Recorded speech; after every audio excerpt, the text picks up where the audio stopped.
हाँ जी, राधे राधे जी। 2000 कन्या चाहूँ दोबारा एक नई स्टोरी लेने आए। कन्या स्टोरी जो आई बैजना हफ्ते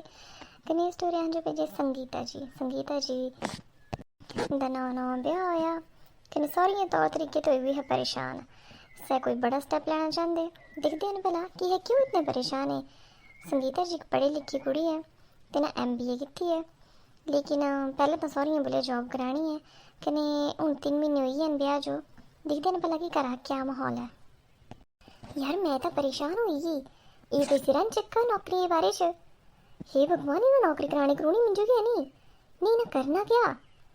कने। मैं इंटर्नशिप भी कंप्लीट कर लूँ, मैं बस इंटरव्यू देना, मुझे जॉब मिली नहीं, घर के काम ही खत्म नहीं होंगे ना। संगीता बच्चा ले आया गर्म पानी। मन तो करता इस गर्म पानी में डुब्बी ने ही मर जाऊं। आई मम्मी जी। संगीता मैं ताल का बाहर जो न्याला दा भी परांठे लगे बनाने, बनेंगे परांठे आज ही खाएंगे इसी साल में जो परांठे के नहीं। ओहो परांठे बनाने आई थी मैं, लेकिन ना मम्मी बोला कि गर्म पानी ले आए तो मैं गर्म पानी करने चली। रुक जाओ आप, बन जाने परांठे, हले सिर्फ 7 बजे है ना। संगीता अगर 7 बजे तो आंदे करे 7 बजे रोटी खाने दा तौर तरीका तो जो पता होना चाहिए।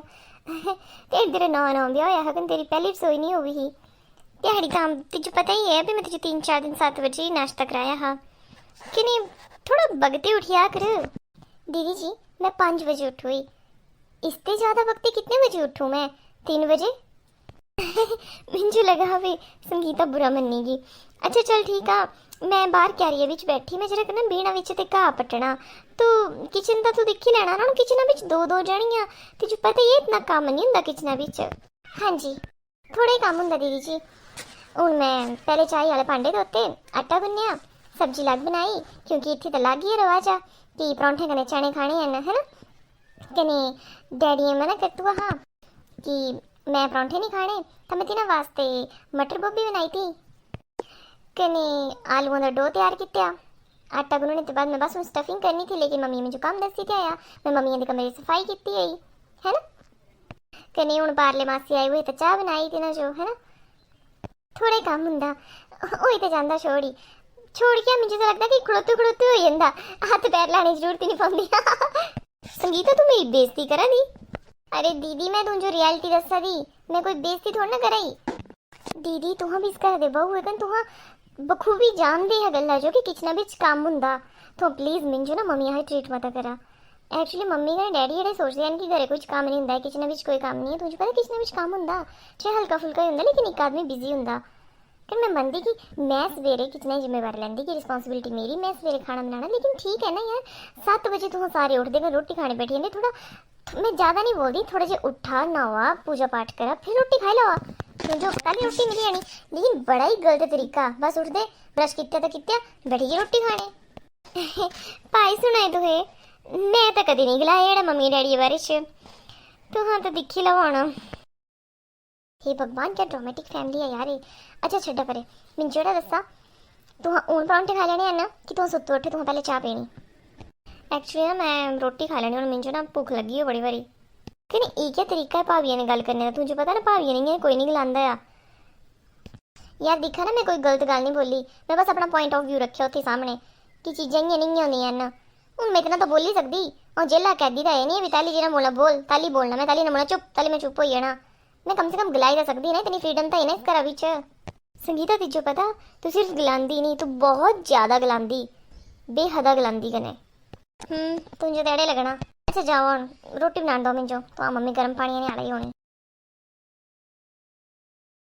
हाँ बेबे खरियां ही है ना दोनों ही, बंडी लैंदी काम अपना, एक सवेरा बनाती रोटी, एक संजा बनाती, दोपहरों दाल चौल बनते है, कोई भी बनाई दिंदी है, जे उठी जाती है पाई दी दाल। और काम क्या आखते घरे बेबे, कने रोटी सब्जी कोई काम नहीं होंदा है, तो जल्दी फिरदी बना लेंदी। पर एड़ा भाई जरा कर बड्डी मेरी पक्की है कम्मा जो है, पता ना लांदी रोटी सब्जी कल ही बनाई दी थी। कने छोटी जी ना ये थोड़ी जी इं थोड़ी ढिली है, पढ़ी लिखी ज़्यादा ही ना, हूँ बड्डी तो 12 ही पढ़ूई, तो छोटी थोड़ा आई भाई कम्मा चाहिए हो कसर हल्ले। पर कोई नहीं बनाई बनाई के अपी पक्की हो जाने है भी। बड्डी ही शुरू आई ही तो कुछ चीज़ें ही भी इतने आए ने सीखियाँ, तो क्या हो गया। मेरी बेबे रांझोई मांग लाओ, बड़ी पर तेज ही बोले तेरा ही छोटे नू बोलिया है। बेबे तेज मतलब मिगी तेज मतलब बड़ियां पढ़ी लिखियां आंदियां ते नोड़े गलांदे पर ना बेबे खरा पढ़ियां लिखियां आदियां ता कल्लो भाई नौकरियां करना अपने रसन बसन खरे जीन ले ता क्या कोई बड्डी गल थोड़ी नहीं है। दिखा बेबे बोलिया पढ़ने जो बड़ियां भी था बारियां ते बाद ब्याह ते बाद भई मैं पढ़ना अहें बोलिया भी पढ़ाई पढ़ूई तो नहीं सकते अहें भाई अहें ब्याह ही सकते हे मुंडू अहें ब्याह ते होना अहें नूंह पढ़ाने ठेका नहीं चक्कूआ अहें बोलिया भाई कंप्यूटर कोर्स कर ले माड़ा धीड़ा जेड़ा करना निकल गई कोई वैकेंसी तो भरी दें ओह कंप्यूटर कोर्स कराया यह तेला नहीं आंदा कख नहीं आंदा पता नहीं क्या पढ़ूआ ही उत्थे जाइने कने यह तो नहीं कराई अहें नौकरी भाई प्राइवेट अहां करानियां नहीं आ कने सरकारी मिली जांगी तो अहें करी लो है छोटी भी छोटी कर लो सरकारी नौकरी खैर बेबे चलदी आऊं मम्मी जी एक गला दे तू आंटिया कन्ने सरकारी नौकरी करानी है प्राइवेट नहीं करानी है नहीं मम्मी जी गल दसा मिंजो मैं फाइनेंस कीती हुआ MBA तो मिंजो दसा भी मैं सरकारी नौकरी कुदी बैठी हो जाइने मम्मी जी जॉब करना ना केड़ा नहीं बस पैसे कमाने पैशन भी हुंदा बच्चा लाड़िए फैशन फूसन ब्याह ते बाद नहीं हुंदे ब्याह ते बाद चुल्ले चौके दा फैशन कर लो तुहे हैं जे बड़ी फैशन करना तो गोए पानियां दा कर लो फिर इतना करी फैशन हुंदा आंदे घरे भाई कने मैं भी भले टाइम स्टैनो कीतू ही मेते को नहीं कराई नौकरी तो भाई आंदे घरे नहीं रवाज ते बहुआ नौकरी करना पर मम्मी जी बड़े दीदी तो नौकरी करते हैं ना जॉब करते थे तो भाई तिन्हों दी अगले घरा दियां है लागी हियां है करा दे भाई अगले तिन्हों ही मता नौकरियां कराने दियां जो थोड़ियां अहें तो नहीं कराई सकते बाबा ना कने मैं एड़ा नहीं बोलूँ तिन्हां जो गां जाए ने पे तुहां भाई नौकरी जिद करनो ना जे करांगे तो कर लैनो नहीं करगे तो भाई अपना घरा घरिस्ती संभाला ये जिंदगी च बार बार थोड़ी नाना क्या करना घर ते बाहर रही ने घरे रवा डोल भगवान का नाम लवा मम्मी जी मैं तुझे पहले भी बोलूँ कि मैं जॉब करनी कि तू हाँ ब्याह ते पहले ये एग्री कीते हाँ भाई ठीक है बच्चा ब्याह के बाद तू जॉब कर लिया तो बच्चा एग्री तो हूँ भी करा दी जॉब तो तू कर ही लिया पर मेरा बोलूँ जरूर है लेकिन मेरा बोलूँ अगर नहीं है ना तुझे प्राइवेट करनी की सरकारी करनी ठीक है तो उन मेरी जोड़ा बोले भी सरकारी करनी मिली जाएंगी तो कर लिया नहीं मिलेगी तो आंदे कर क्या था काटा है मुंडू बथेरा कमादा पुलिस चा मुंडू है सारा तेरा कैप्टन रिटायर क्या था घाटा आया कैसी था घाटा तू मुझे दस आया था मिंजो बोल पे मम्मी जी मिंजो ये चीज़ चाहिए कि तुम्हारी दित्ती अच्छा तो करना मूंगी दाल पाई दे जने है 2 किलो लंदुई अस मूंगियां बड़ियां पानियां हूँ 3 जनी हो गई कमाने वाली हूँ तो चटो चट होना काम यार पागल है नहीं ये सारे एक पुती त्याऊ लोग यार ब्याह से पहले इतने अच्छे निकलांदे हे ये मिंजी गल समझ नहीं आ रही भई जेड़ा आया घाटा अगला दा घाटा है ना बल मनदे क्या नहीं है गल मेरी मुझे समझ नहीं आती पहले करो बोले हाँ भी जॉब कर लिया हे भगवान मेरी सारिया फ्रेंडा जॉब कराई है ना फिर मेरे टबरा भी तो सारिया बहुआ जॉब कर दी टबरा भी लग ही रवाज कुड़ियां जॉब कर दी संगीता मम्मी दी जो कल एक लिस्ट जी दी ही बनाई के समाना दी बनाई के दी ही मैं ही बनाई थी है हाँ सही एक्चुअली ना मेरी जोड़ा गलाना है भाई इस विच कुछ समान जेड़ा सा जो हटाने पाना सी जियां बीन होई है ना क्योंकि धनिया अहाँ घरे बीजते हैं ना तो बीजे तो नहीं है ना ये रखे है पिछाड़िए पासे है भोरने पाना हथा ने कने सौंफ होगी तो सौंफ भी हूँ पक्की गई ना सब भोरने पानी हथा ने है तो समझाई ना तू कुछ चीज़ा कटनिया उत्थे ते कने हूँ तेरे वाल लिस्ट तो है तेरे काम है ना भाई तू ये धनिए कने सौंफ का काम करना क्या दीदी तुझे पता नहीं ये काम मैं कभी भी नहीं किया पहले संगीता तेरी दीदी का फोन था हुआ मम्मी जी मेरी दीदी का फोन तुझे कजो आया ओहो तेरी ननाना तो बड़ी जी था दिया दे ना दियोरा दा ब्याह तो है बोला भी मम्मी किनू भेज दे भाई मेरी गट्ठी 2 ही मैं तो भेजी देनी मैं कुड़ी कली थोड़ी उत्थे रगड़ होने देनी तो तू एड़ा करना तैयार होइए कने अपने 2-4 सूट जो तू लेने ते लेइए कने काम कराया उत्थे जाइने ओ नहीं तर सोचदे सांभी लिया मम्मी जी मैं हाँ तू खै ना हूँ तू नहीं को भी पहले तो चल तेरा घूमना भी होना उत्थे बोले थे घूमने जाना मम्मी जी सने तुंदे मुंडुआ करने जाना हा घूमने ओ एक ही गल ही हूँ है नौकरी चली गई तो हूँ क्या करना तू चल तू तैयार हो गया ते डैडी छड्डिया नहीं तू दीदी ये क्या नहीं एड़े हुंदा जाने दीदियां जो काम पड़ना तो मम्मी पहले मिंजो भेज दिंदे हे हाँ तुझे पहले दस दिंदी है तिस कम्मा बोल कि ना तिस कम्मा बस कर ही रहा ना दियाँ कर दी नहीं तो इस घरे जीना मुश्किल हो जाना हादियां दी तिन्ना महीने तो मिंजो प्यो की नहीं भेजा कन तो हलाई तो भेजना है भी कम्मा करने मेरी कोई वैल्यू ही नहीं हूँ देखा तू मजा संगीता मैं तिजो वेले तैयार हुई है ननाना भला जाना। मम्मी जी गल है केड़ी ना मेरे मां बड़े ब्याह ने ना सौरियों ते भेजू ही ननाना दे घरों नहीं भेजू ही। मेरी जिम्मेवारी ना इस घरा दी है, उत्थे दी मेरी कोई जिम्मेवारी नहीं है। कहीं मैं क्यों जाऊँ मम्मी जी, पैसे देने कुछ तो काम करा लेना। तिन्हें देखा वो खास पड़ोस नहीं, तिन्हें अगे कोई रिश्तेदार नहीं है। मैं नहीं जा सकती मम्मी जी, मेरे ब्याह वाले 3 महीने हो गए, मैं उत्थे काम से नहीं जा सकती, सीधी गल है। तुझे बुरी लगो चाहे खरी लगो, तुम जो मैंने व्यवहार करना से कर लो, लेकिन मैं नहीं जाना। मेरी अपनी कोई सेल्फ रिस्पेक्ट ही, अगर मेरे ब्याह 3-4 साल हो गए तो मैं कुछ सोचती, लेकिन नहीं मैं नहीं जाना मम्मी जी, सॉरी।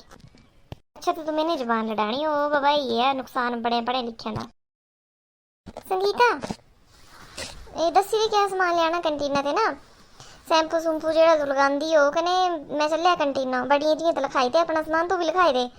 क्रीमा क्रूमा कुछ। ओ जी तुंदे दिमाग ते नहीं पिया फर्क, कुछ लियाना है जो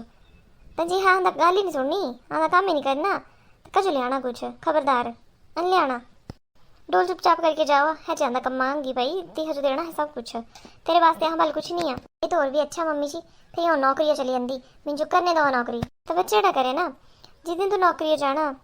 उस दिन एड़ा करें भी अपने सारे छिक्के बूझ के लेने चली आया। आंदे चाहिए जेड़ी जनाना बदकार जी घर च, कहते भाई तू अज जड़ियां गल्लां करे कल तो तू बकचाट ही पाए रखना इत्थे ना, तू चली आ इत्थे ते तू आंदी रही, जो तू नौकरी करनी तो तिजो घर छड्डने पौना, सौरिये छड्डने पौने भाई, मां बुढ़े दे सिरा पर घर नौकरियां चाहिए। डैडी जी दिख संगीता बच्चा अज तक मैं तेरी मम्मी अगे कुछ नहीं बोली पाया, ठीक है तिजो पता ही है हमने घर ना जनाना राजा, तू जो तिजो अच्छा लगा से कर, इतनी पढ़ी लिखी तू नौकरी नौकरी कर ले, 4 दिन लड़ने पाऊंगा लड़ लिया, बाकी छोटा मोटा सपोर्ट में करेंगा। नहीं यार इतनी बुरी किस्मत में नहीं मेरी, बुरे मानू अभी अच्छे मानू भी होंगे ही हैं, डैडी तो सपोर्टिव है। भाभी जी तू है? हाँ जी दी तुमने मम्मी यहाँ फोन आया बोले एमरजेंसी चाहिए ना, फिर मैं आई कि मैं अभी ऑफिस ही चलू हुई, फिर तुझे पता मेरी ज्वाइनिंग हुई हुई उन्ना कर मुझे जाने पौना, मैं बोले जाई जंदी जांदी जांदी, फिर तुम सारा टब्बर एड़ा ही है, फिर बच्चा उकड़ुआ ही बच्चा बड़ी मम्मी जो गलाना भी हजो अक्ल दवा, यह तो अपना घर तरपाट कर लेना इं अजकल खरे रिश्ते मिलना बहुत मुश्किल है, तई हजो थोड़ा ना अच्छी अक्ल दवा, नौकरी नौकरी करती रहती अच्छी गल ना आंटी जी, नौकरी करके दोनों कमांगे सुखी परिवार। बच्चे मैं तू सद्दू ही पई, ये नौकरी नौकरी करा दी आंदा गलाया नहीं मन्ना दी, काम में कुछ कमांदी नहीं, रसोई बस सवेर की रोटी बनाई दी, कभी दोपहर की बनाई दी, झाड़ू पोचा नॉर्मल चीज़ है, केड़ा कर यह जो तू लई अपनी कन्ने कने ध्याड़ी जी हजो अक्ल आई आंगी, नौकरी आई है प्रति सिरा प्रति भूत उतरी आंगा, ध्याड़ी हजो छड्डी आया हाँ वल। मम्मी जी क्या गला दे दी तू क्या सुना है, चक्का अपने वैगा कन चला। नहीं भाभी जी एड़ा थोड़ी ना हो सकता, ब्याह की तू पहले ने मेरे ऊपर शर्त रखी थी ये कि ठीक है नौकरी कर ले, कहने भाभी जी तुम जाओ मैं जाना तुम करने, देखी ले बच्चा समझा ले हजे समझा सकती। दीदी चला तू इतनी कुछ फंसी हुए, तू मुझे ठीक ही गलाया था इन्होंने नहीं तुझे नौकरी करने, कंजीजा भी सपोर्टिव नहीं है ना, तो कोई सपोर्टिव नौकरी करनी है, फिर नौकरी मतलब पता क्या होंगे ऑफिस टेंशन इतनी ज़्यादा होंगी, तो घर टेंशन नहीं हैंडल कर पाना, ये तो बड़ा बड़ा दवाई नहीं रखने वाले इंसान है, लेकिन ये मिंजो नहीं जान दे ले, पर तू तो जान देना मिंजो, लेकिन यार भाभी मैं तू कभी नहीं जा सकती, तू गल्ला समझा, मैं एक बार चली ही ना तो समझा भी मैं फिर परमानेंट ही चली गई इत्थे, क्योंकि मेरा मन नहीं करना दुआटे इत्थे आने, फिर मैं ना नौकरी इत्थे दे करनी है, इत्थे हटे नहीं आना, बाएं तो पकड़ने बाहर तो कड्ढी नहीं सकते, ब्याह को चली गए रिश्ता लेने आए, मैं कोई लव मैरिज नहीं की हुई, करे ना जी रवारी थी सामने गल हुई भी नौकरी करनी, वो रवारी भी कुछ नहीं गला दी, पर कोई गल नहीं मैं MBA की हुई, मैं थी रसोई अपनी डिग्री फूकने नहीं की है MBA, कहने प्लीज़ जो भी हो ना तुम घरे मत गलाना, कोई गल नहीं नौकरी तो मैं करी के रहना। दीदी चली पवा कोई नहीं टॉर्चर होना थी, तुझे पता ना मुझे मुसीबत नठने याद नहीं, मैं मुसीबत फेस कर दी। अच्छा ठीक है तो मैं चलती, मैं होगी लेट मेरी चली जानी बस, यार मैं तो परेशान हुई ना घर आने थे, अज इन्हें बेइज्जती करने खातर मेरी भाभी सद्दी ली, अजीब इंसान है ने। हाँ जी कदे लगी स्टोरी कमेंट करके जरूर दसना, कने दिखना होंगे है कि अगर कुड़ी पढ़ी लिखी है तो जरूरी नहीं है भी तेरा जोड़ा बोलना तो घरे बैठ तो घरा काम संभाल लेना, अच्छे है पढ़ी लिखी घर गृहस्थ संभालने जो भी है, ये नहीं हो बोले कि पढ़े लिखे बच्चे घर गृहस्थ नहीं संभाल दे, लेकिन हाँ ठीक है वो पढ़ी लिखी है अपने सपने पूरे करने वास्ते पढ़ी है सर, पढ़ने दो थी जो इंडिपेंडेंट होने दो। कनी गल और कि यह स्टोरी भी चढ़ा भी है कि ये पले पले है प्यो के फोन करी करी के बोलते हैं कि तू अपनी कुड़ियों ले आओ, यह जो समझावा नौकरी नौकरी इतनी नहीं होनी है, कनी ये सस बोलती तू नौकरी करी क्या होंगे नक बढ़ाई देना है, तो जो क्या जरूरत है कमाने की, इतने भरी कमा दे लोग का मुल नक्का जो चली गई कमाने, पैसे का घाटा थोड़ी है, कुछ इंसान एड़े भी होंगे दुनिया बिच पैसे खातर नहीं नौकरी करते, अपनी बिजी रखने खातर नौकरी करते हैं ना। वो सुनो, ये खाली दिमाग शैतान का घर दिखा। इस टाइम ना सिचुएशन है पे प्यो के रह नहीं सकते हैं ना, ब्याह जो हुई 7 महीने कने यही चले इन्होंने घरे ड्रामा, नौकरी ना जो करने दे, हसबैंड इन्होंने सपोर्टिव है नहीं आ कने ये अपने सौरी नहीं छड़ना चाहते। ये ना दी सोच है कि एक न एक दिन इन्हें सोच में चेंज कर लेनी, लेकिन मुझे लगता कि ये टॉर्चर ही हो दे थी ना, जो एक स्टेप अगे लेने जाना चाहिए। क्योंकि जो इन्हों का नज़रिया 50 सालों बनू है, जो सोच इन्हों की बनू यही है, सोच है 21 साल 22 साल 50 साल नहीं चेंज कर सकते, नहीं चेंज होने वाले इंसान होंगे। कई इंसान तो 21 महीने भी चेंज हो जाते, सोच बदली जाती, लेकिन कुछ इंसान जो होंगे नहीं चेंज होने ना लेंगे हैं। कहीं इन्होंने घर एड़ा भी है कि बड़िया नहीं की तो तू को करनी पई, तो फिर यहाँ पे बड्डी तो होगी घर के कम्मा चो, कहीं बड्डी भी यह गल्ला बोलती है कि नहीं तो मैं ही नौकरी नहीं करती, तो फिर मैं मेरे सिर तो सारे घर का बोझ आई जाने, तो नौकरी वाली होगी है ना। तो दिखना होंगे कि अगर फैमिली सपोर्टिव हो अगली ना, सब कुछ हो जाता। हो सकता कि ये जठानी जो बोलती कि चल ठीक है कल अपने बच्चों जो भी सिखाती, अपनी कुड़ियाँ जो भी सिखाती कि देखा इंडिपेंडेंट इं बनते हैं ना, है ना। अब भी नहीं कर पाए इसका मतलब ये नहीं कि दूजे भी नहीं कर पाए। लेकिन मेरा नहीं बोला कि नहीं जठानी जैसे जॉब नहीं करती, घर संभालना सबसे बड़ी जॉब है। लेकिन अगर तुम बहुत पढ़ी लिखी है तो जो ना छूट दो थोड़ी जी पे है कुछ करी लो। कनी गल होर तू क्यों किसी की जिंदगी के फैसले लेना शुरू कर देंगे है ना, है सस सौरे तुम जो है रिस्पैक्ट दे दी है, तुम जेठ जठानी है या तुम कोई भी रिलेशन है, तुम हसबैंड है ठीक है, तुम जो ती हक थोड़ी दे के तुम एड्डा बड़ा फैसला थी है जिंदगी डिसाइड कर लो थे कुती जाना कुती नहीं जाना, ती क्या करना क्या नहीं करना, सारे की अपनी अलग अलग जिंदगी, मतलब थोड़ी तो फ्रीडम दो आ। जिंदगी ना अपने तरीके से जीना चाहिए, क्योंकि जल्दी मौत आनी ना तो अह मरना, आनी जगह कोई दूजा इंसान नहीं मरी सकता, जिन्हें सारी उम्र आंदी जिंदगी फैसले ले सह नहीं मरी सकता। ठीक है, फिर कमेंट करके दसना कदे लगी वीडियो, कहीं कोई सुजैशन देना चाहते तो प्लीज़ जरूर देना कमेंट बॉक्स में। मिलते नेक्स्ट स्टोरी वीडियो लाइक करा कमेंट करा सब्सक्राइब करा चैनल जो। राधे कृष्णा।